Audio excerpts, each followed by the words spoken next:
सबका प्रभु, सबका हो कल्याण।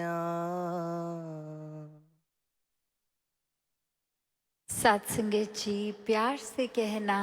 धन निरंकार जी। आज समागम के तीसरे रोज जहाँ ये संदेश एक परमपिता परमात्मा को जानकर जीवन में हर पल के लिए बसाने का हर किसी ने अपने अपने तरीकों से दिया, चाहे कविता रूप, गीत रूप, स्पीच रूप, और हर किसी ने भाव ऐसे ही प्रकट किए कि एक इंसान और दूसरे इंसान के बीच ये करीबी आए प्यार बना रहे, आदर सत्कार के भाव, विनम्र दिल रहे, एक हर किसी को अपना बनाने वाली भावना रहे, संसार में सेवा भाव रहे। कैसे ये संदेश सिर्फ आज के नहीं, ये हमेशा से संतों के रहे, और ये आत्ममंथन का विषय, ये अपने भीतर जाते रहने की ये जो बात है वो सिर्फ बात नहीं, ये अवस्था, हर पल खुद को ये सेल्फ करेक्शन मोड पे डालने की बात, हमेशा से जो परोपकारी हृदय रहा संतों का, आज भी वैसा ही कि किसी के वजह से खुद के मन को हमने खट्टा नहीं करना, हर किसी को एक उनकी गलती अगर हमें लगता है कि है फिर भी माफ़ कर देने वाली बात। कैसे हमेशा एक संतों ने बैलेंस की बात की है जीवन में, कि एक मध्य मार्ग भी जो हम सुनते हैं कि एक एक्सट्रीमिटी की नहीं, एक बैलेंस की बात, कि ये संतुलन बना रहे, किसी भी तरफ हम इतने ज़्यादा एक एक्सट्रीम ना हो जाएं कि सिर्फ और सिर्फ इस एक पहलू को ही पकड़ के बैठे। एक जीवन की हम रोज़मर्रा पे अगर नज़र भी डालें तो चाहे कोई भी बात हो, वो कंक्लूजन यही निकलेगा कि एक बैलेंस बना के, चाहे वो परिवार ही हो, कि परिवार में एक हर एक के स्वभाव कितने अलग होते हैं, तो वो एक बैलेंस कितना ज़रूरी हो जाता है बनाना, वरना तो सिर्फ एक के मुताबिक ही चलेंगे तो बाकी परिवार में सबके मन में वो उदासी आ जाएगी। तो कैसे कभी अपनी बात को पीछे रख के दूसरे की माननी, और कभी सामने वाला अपनी बात अपनी को पीछे करके दूसरे को प्राथमिकता देता है। उसी से ये बैलेंस प्रदर्शनी में भी इधर जिन्होंने अभी देखा या देखेंगे तो एक मॉडल भी जहाँ रस्सी पे एक इंसान इस तरह चल रहा है, और हमें पता है कि कितनी पतली होती है वो रोप वॉकर्स की रस्सी, और एक वो तरीका, एक टेक्निक उनकी जिससे वो एक आसपास चाहे कोई सपोर्ट ना भी हो तो भी वो नहीं गिरते, और ये बैलेंस बनाकर चलते रहते हैं इतनी पतली सी जगह पे भी। तो वही जीवन के हर पल में है, जिन्होंने इस सांसारिक दुनिया में रहकर भी एक स्पिरिचुअलिटी के साथ बैलेंस बना के रखा, हर पर स्पिरिचुअलिटी को डाला। वो ही बात कि अगर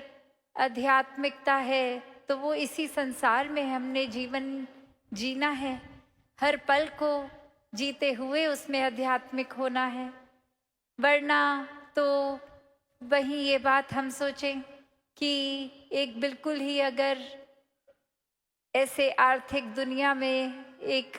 अपने जीवन को जीने लग जाएं और कोई पहलू ना सोचें, सिर्फ काम काज परिवार, तो फिर वो एक छोर हो जाएगा। और वहीं अगर सिर्फ और सिर्फ खुद को अकेला करके, चाहे घर में चाहे बाहर जंगलों में, एक उस रूप में सोचें कि अब हमें अपने कर्तव्यों का पालन नहीं करना, सिर्फ एक एकांत में होकर कुछ ये स्पिरिचुअल पहलू को ही मजबूत करना है, वो दूसरा छोर हो गया। तो ये दोनों छोर में से सही क्या? सही वही बैलेंस कि कैसे एक जीवन को जीना भी है, कर्तव्यों को भी पूरा करना है, और हर पल में कर्तव्य पूरे करते करते वो एक भाव कि ये निराकार हर पल में मौजूद है, ये एकत्व करके निराकार से फिर जैसे दासी अक्सर कहती है कि वो हर पल का काम काम नहीं, वो भी सेवा बन जाता है, क्योंकि हर पल में ही निराकार शामिल है। तो कुछ काम हम उस तरह फिर नहीं कर रहे, ना हम एक अपना वर्क कर रहे हैं, ना हम घर का पालन पोषण कर रहे हैं, क्योंकि ये याद है निराकार ने हमें सिर्फ जरिया बनाया है। तो हम पूरी ईमानदारी से एक पूरे भाव उस तरह रख के कि ये सेवा ही हमें दातार द्वारा दी गई परिवार का ख्याल रखने की, और उसको ही निभा रहे हैं। तो ऐसे फिर परिवारों में वो प्यार भी बना रहता है, एक दूसरे का आदर सत्कार भी हो जाता है। ये आत्ममंथन की बात भी कि कैसे जो आज हमने सत्संग में बार बार सुना कि कोई भी टिप्पणी हम दूसरों पे तो तुरंत कर देते हैं, आईना दूसरे को तो दिखा देते हैं, पर खुद के लिए बनाया है ये आईना कि अपने आप को देखें, मन अपना संवारें। तो वैसे ही हर एक छोटा सा ही चाहे इकाई है फैमिली गिनती के मेंबर्स, फिर भी ये तालमेल बनाना कभी कभी कितना मुश्किल हो जाता है। कैसे एक दूसरे से ही साथ के कमरों में रहते हुए भी एक बातचीत बंद हो जाती है, कैसे एक आदर सम्मान खो बैठते हैं। तो ये बात कि अगर वाक्य ही निराकार याद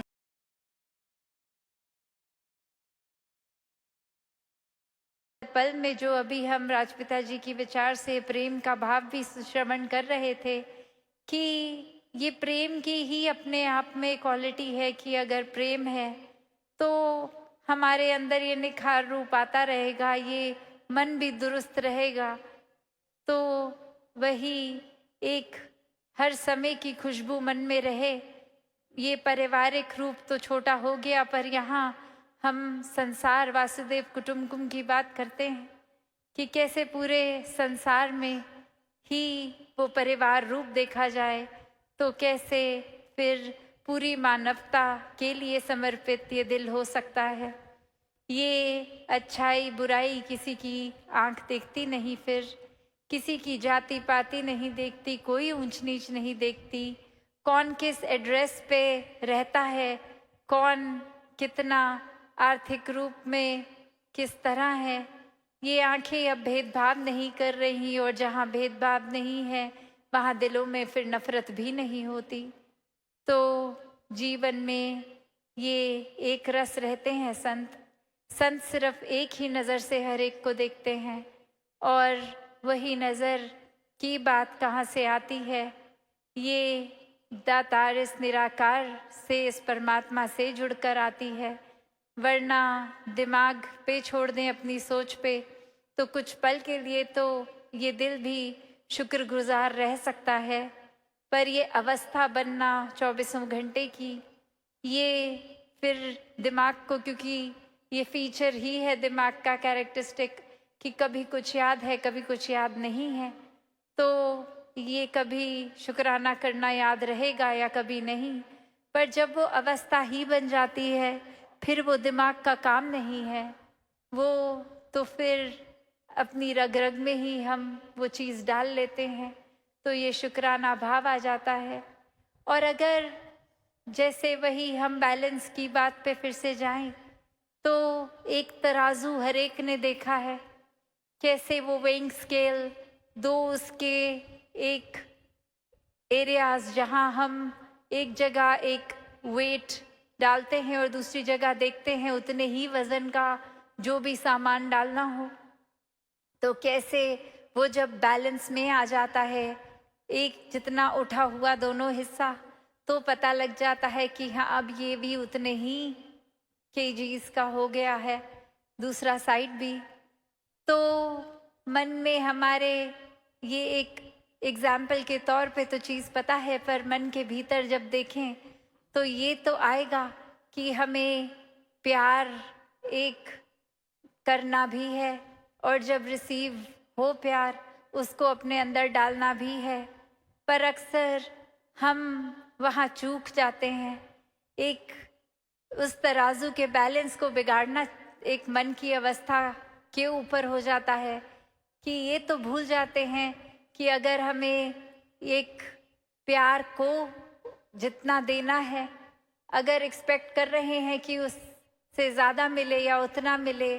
और वो उस मुताबिक नहीं, तो ये मन की अवस्था ही है। बिकॉज़ यही हमने अपने आप को सही करना है। एक नज़रिया हमारा क्या है कि ये हमें ज़्यादा से ज़्यादा मिलता रहे और कितना देना है उस पे तो हम तवज्जो ही नहीं करते कि कैसे एक दे। ये कोई सौदे का तो खेल नहीं है प्यार, खैर, पर एक अगर आम भाषा में जैसे बोलते हैं कि अगर करेंगे तो मिलेगा, तो ये बात प्यार के ऊपर तो उस तरह से लागू नहीं, क्योंकि अगर हमारे वाक्य ही असली एसेंस में प्यार है तो वो उस पैमाने पे है ही नहीं कि वापस मिलेगा, क्योंकि प्यार तो वो भाव है जो सिर्फ जितना देते हैं उतना ही मन खुश रहता है। तो यहाँ एक बैलेंस की बात कि हम किस तरफ तराजू के वो नज़र डाल रहे हैं कि हम कितना दे रहे हैं उस पे या हमारे को कितना मिल रहा है उस पे। तो संतों ने तो हमेशा देने की ही बात की है। कोई सौदेबाजी, कोई शातिर मन दिमाग तो नहीं रहा संतों का, कोई फायदे नुकसान की बात तो नहीं करते। तो वैसे ही अपनी मन की अवस्था को भी हमें बनाना है। कैसे इस परमात्मा का हर हाल में संतों ने शुक्र किया है, और हमेशा से एक वही कि अवस्था कुछ भी हो, जीवन में कोई भी उतार चढ़ाव हो, ये शुक्राना भाव ही बना रहे। कैसे एक कहानी जो सभी ने सुनी भी, एक उसका छोटे रूप में दासी अभी फिर से उसको रिविजिट भी करती है कि एक राजा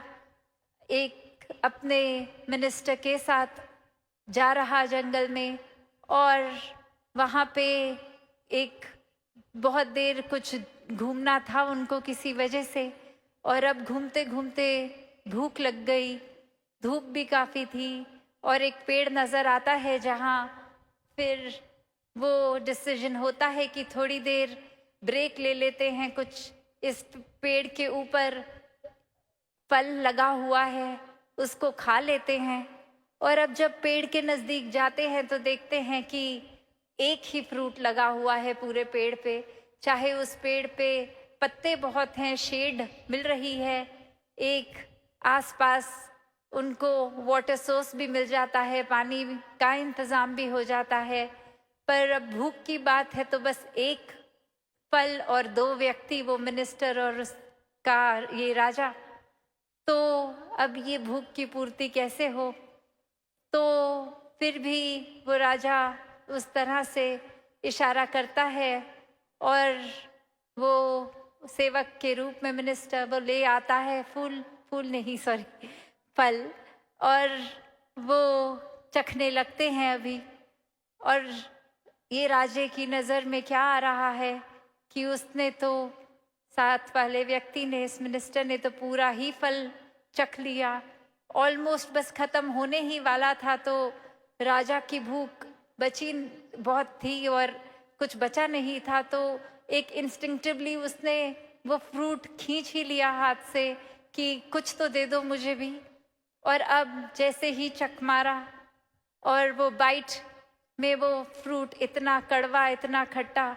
कि एक अचानक रिफ्लेक्स में वो स्पिट आउट कर दिया, वो थूक दिया गया। और वो एक सवाल नेचुरल कि ये इतनी सारी क्वांटिटी आपने अपने अंदर खा ली इस फ्रूट की, पर ये तो एक बाइट में ही नहीं अंदर जा पा रही। तो ये आपने उस समय कुछ ना शक्ल पे आने दिया, ना आपने ऐसा कुछ रिएक्ट किया। तो वहीं वो सेवक रूप उसका वो एक बात रखता है कि राजा, आपने मुझे सब कुछ दिया है, और अगर आपने अभी सिर्फ एक हुक्म ही किया कि वो फल को तोड़ो, तो पहले तो मेरे मन में आया कि मैं एक उसको फर्स्ट बाइट मार के देख लूं कि अंदर से वो ठीक है और वो मीठा होना चाहिए, और मैं आपके आगे पेश कर देता। पर मारते ही चक वो पता लग गया कड़वा है। तो मैंने खुद ही सोचा कि खाऊं, आप तक ये आए ना, ताकि आपके मुंह का स्वाद ना बिगड़े। तो फिर राजा का वो सवाल कि चलो अगर तुमने ऐसे किया भी तो भी, या फिर डायरेक्टली भी बोल सकते थे तुम्हें पूरा खाने की ज़रूरत नहीं थी, तुम भी ना खाते, बोल देते कि ये ठीक नहीं है। तो वो भाव उसका इंसान का कहता कि राजा, आपने मेरे को इतना कुछ दिया है और सिर्फ मेरे मन में शुक्राना भाव भी है। ये फल तो मैंने देखा तक नहीं था, आप ही की नज़र पड़ी और आप ही का हुक्म था, और मैंने जैसे ही वो चखा, वो तब तक तो भाव स्वाद के ऊपर आधारित था, जब तक था कि एक ये पता लग जाए तो आपके आगे ही पेश करूं। पर जैसे ही लगा कि वो आपके लायक नहीं है उसका टेस्ट, फिर मैंने अपने मन से भी ये एक खट्टा कड़वा मीठा छोड़ दिया और खुद ही खाया, क्योंकि ये शुक्राना भाव है कि जिस राजे ने मुझे सब कुछ दिया है, आज उसके एक बार बोलने पे मैं अपनी ही दिमाग को लगाता रहूं कि ये कहा गया है कि खाना है, और उसमें मैं नुक्स निकाल दूं, ये शिकवे करने लग जाऊं, तो फिर ये बात मैं कहाँ खड़ा हूँ जिसने सब कुछ दिया, उसी के आगे कंप्लेन करने लग जाऊं, तो वो ठीक नहीं है। तो यह जहाँ एक इंसान का दूसरे इंसान के प्रति ही थैंकफुलनेस इतनी एक्सट्रीम लेवल की अगर हम इस एग्जाम्पल में स्टोरी में देख रहे हैं, तो जहाँ इस निराकार की बात आती है, यहाँ तो कोई हिसाब ही नहीं है। एक एक श्वास भी परमात्मा की ही देन, और परमात्मा ने जहाँ जब इंसानों को भेजा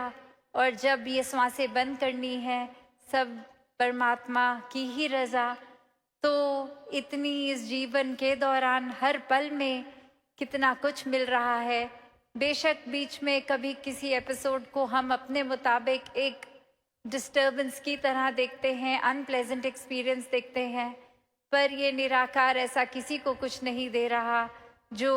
उसके हित के लिए ना हो। तो नज़रिया यहाँ अपना ही बदलना है कि ये हमेशा कंप्लेन्स करना नहीं, ये थैंकफुलनेस लानी है। अभी एक थैंक्स गिविंग डे की भी बात आती है, जैसे कि पूरे साल में अभी हम उसका एक तरीका कि ये मन में निराकार के प्रति एक शुक्राना भाव, तो क्यों ना हर दिन ऐसे ही मनाया जाए कि ये शिकवे, ये कितनी चीज़ें जो हमारे मुताबिक नहीं, हमें पसंद नहीं, ऐसा कुछ हो रहा है, तो वो शिकवे करने की बजाय शुक्राना किया जाए। हमेशा हर पल में ये कोई नज़रिया ऐसा बना लें कि अगर कोई चीज़ हमें बुरी से बुरी भी लग रही है तो उसमें से भी कुछ अच्छा उठा लें। और हमेशा अगर हम सोचें भी कि हमें जो कोई अगर ऐसी चीज़ है जो बिल्कुल पसंद नहीं, तो वो उसकी भी गहराई में जाएंगे, तो ऐसा कुछ नहीं है कि जिसमें से एक भी क्वालिटी नहीं छांट सकते। जिस तरह वो उदाहरण है कि एक बंद घड़ी भी दिन में 2 बार बिल्कुल एक्यूरेट टाइम दिखा देती है, क्योंकि वो एक AM और PM में वो समय पक्का आएगा जहाँ पे वो वॉच स्टैटिक होके बंद हो गई है। तो एक कोई भी चीज़ चाहे कितनी भी बुरी हो, उसमें अच्छाई ज़रूर रहेगी। और जहाँ इंसानों की बात है, तो चाहे कईयों के स्वभाव हमारे जैसे नहीं होंगे या हमारी पसंद के मुताबिक नहीं होंगे, पर ऐसा नहीं है कि उनका स्वभाव अच्छा नहीं या स्वभाव में कुछ एक भी चीज़ अच्छी नहीं। ये हमारे नज़रिए की बात है। तो आत्म मंथन यहाँ अपने अंदर फिर एक बार इस पहलू पे भी किया जाए कि कैसे हम क्या ज़्यादा एक सिर्फ रिसीव करने में ही इंटरेस्टेड हैं या देने में भी एक मिलता ही रहे ऐसा स्वभाव बना लिया है, या देने का भी है। क्या एक बिल्कुल ही हम अपने पहलू को एक छोर की तरह पकड़ के बैठे हैं, या दूसरे की भी बात सुन के उसको भी एक अकोमोडेट करते हैं अपने जीवन में, या फिर एक सिर्फ और सिर्फ नज़रिया बना लेते हैं कि ये इंसान पसंद नहीं तो इसकी कोई भी बात ठीक नहीं। तो ऐसा आत्म मंथन करें, ये सोचें, ये अपने अंदर सुधार का भाव रखें। तो ये नज़र घड़ी पे, और सभी आज 1 बजे से आए हैं और अब इतने घंटे सत्संग में भी लगातार बैठकर, तो ये आज का उस आवर्स वाइज लंबा दिन भी सबके लिए हो गया, पर फिर भी सभी संत आनंद ले रहे हैं। और आज ये भी आ रहा था ध्यान कि अक्सर वो दिमाग को वो समागम के 3 दिनों की ही आदत थी, तो ऐसा 1 सेकंड के लिए आया ध्यान कि ओ आज तीसरा दिन खत्म समागम इस साल का, और फिर आए नहीं अभी है 1 दिन है। और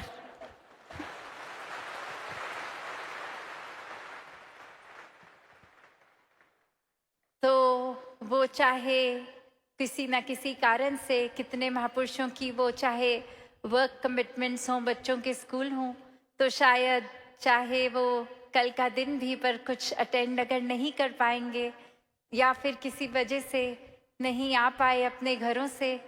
तो वो भी सेवा भाव है, वो भी रिस्पॉन्सिबिलिटीज़ हैं। तो सभी का समागम ये एक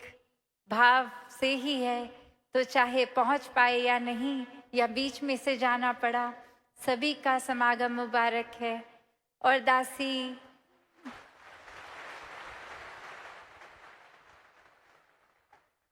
आज ये बात भी साझा करना चाहेगी कि ये दासी की जो एब्सेंस रही 5 महीनों की, आप संगत से फिजिकली दूर,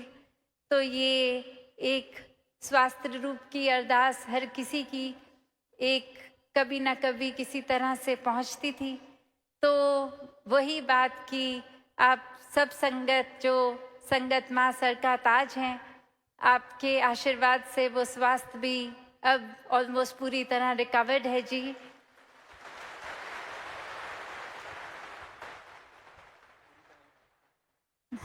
राजपिता जी यहाँ से कह रहे हैं पूरी तरह ही रिकवर्ड है, तो सद्वचन पूरी तरह ही रिकवर्ड है।